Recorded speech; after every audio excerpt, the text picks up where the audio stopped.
ये कहानी एक 60 साल के बुढ़े आदमी के ऊपर आधारित है जो एक छोटी सी लड़की को हमेशा अपने पास रखता है।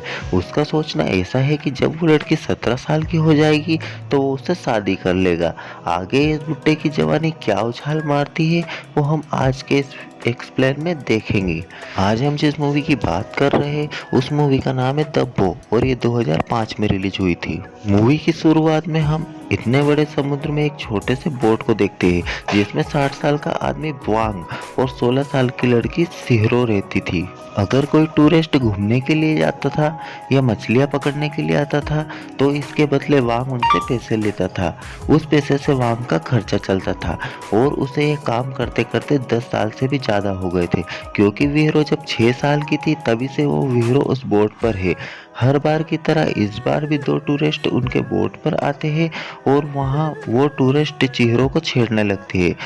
उनके ऐसा करने पर वांग उन पर तीर चला देता है। वांग को देखकर उन दोनों की फटने लगती है और वो दोनों चीरों को छोड़ देते हैं।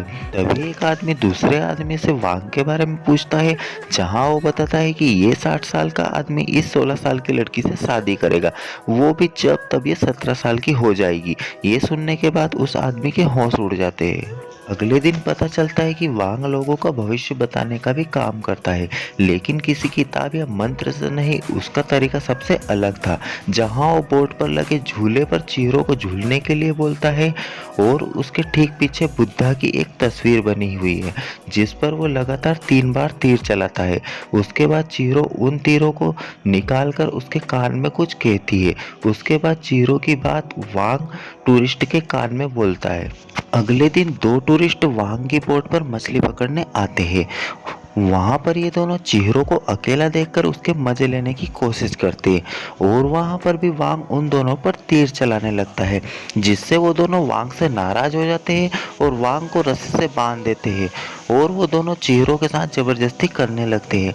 लेकिन चेहरों जल्दी से तीर लाकर उनको घायल कर देती है और वो वांग की रस्सी खोलकर उनको वहां से भगा देती है और चीरो मुस्कुराती है। अगले दिन हम वांग को कैलेंडर के अंदर क्रॉस करते हुए देखते हैं।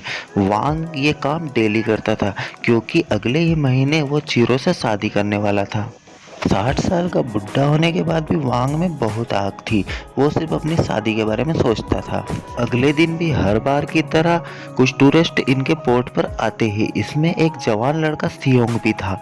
वो वहां पर अपने फादर के साथ आया था। सियोंग हेडफोन में गाने सुन रहा था, तभी चिहिरो उसका हेडफोन लेकर उससे गाने सुनती है। तब सियोंग चिहिरो से दोस्ती बढ़ाने की कोशिश करता है, पर हेडफोन की वजह से चिहिरो को कुछ सुनाई नहीं दे रहा था। ये सब कुछ वांग देख रहा था और वो गुस्से में आकर चिहिरो को वहां से लेकर चला जाता है। रात को वांग चिहिरो को नहला रहा था और सियांग भी उसे छुपके से देख रहा था। अगले दिन सियोंग जाते समय चिहिरो को अपना हेडफोन देकर चला जाता है।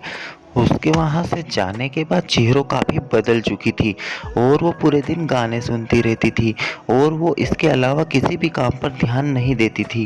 वांग चिहिरो का हेडफोन तोड़ देता है जिससे चिहिरो काफी गुस्से में हो जाती है और नाराज हो जाती है।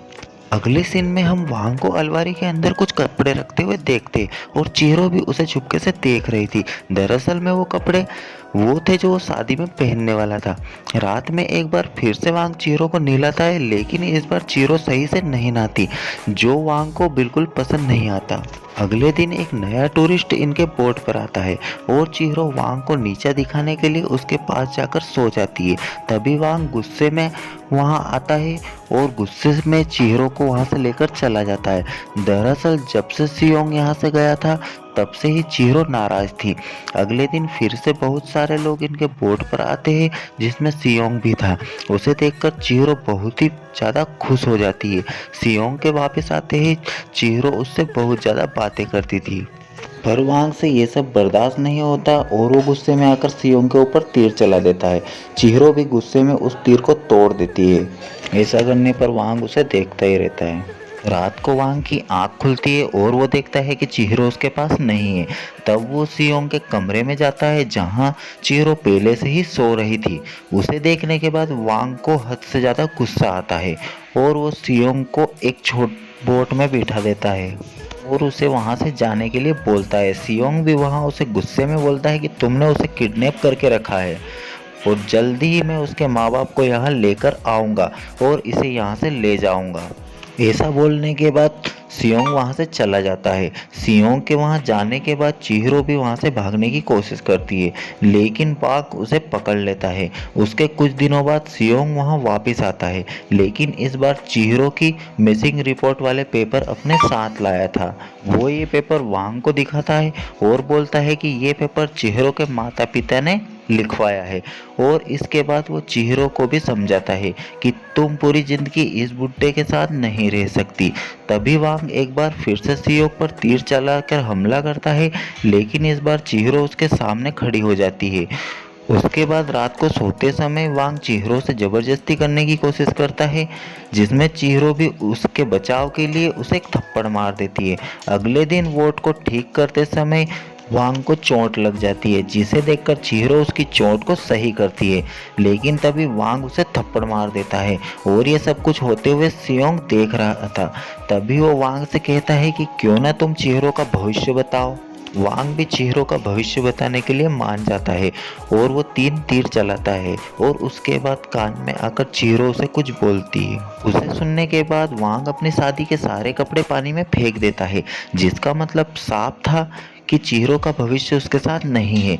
अगले दिन सियोंग चिहिरो को लेकर वहां से जाने लगता है, लेकिन तभी चिहिरो देखती है कि उसकी बोट एक रस्सी से बंधी हुई है और उसी रस्सी से वांग फांसी लगा रहा था। उसके बाद चिहिरो वांग के पास जाती है और उसे गले लगाकर रोने लगती है। अगले सीन में हम देखते हैं कि वांग और चिहिरो शादी कर लेते हैं। शादी के बाद वांग चिहिरो को अपने खुद के बनाए म्यूजिक सुनाता है, जिसे सुनने के बाद चिहिरो सो जाती है। जिसके बाद पता नहीं वांग को क्या होता है और वो अचानक से आसमान में तीर चलाकर समुद्र में कूद जाता है और पानी में जाकर वो मर जाता है। चिहिरो सोती रहती है। तभी वांग का चलाया हुआ तीर चिहिरो के दोनों पैरों के बीच में आकर गिरता है, जिसके बाद चिहिरो बहुत ही ज़्यादा अजीब बर्ताव करने लगती है और उसके बाद वो सियोंग की बोट में बैठकर वहाँ से जाने लगती है। उसके बाद अचानक वांग की बोट भी उसके पीछे आने लगती है। तभी चिहिरो पीछे मुड़कर उस बोट को बाय कहती है और इसी के साथ ये मूवी एंड हो जाती है।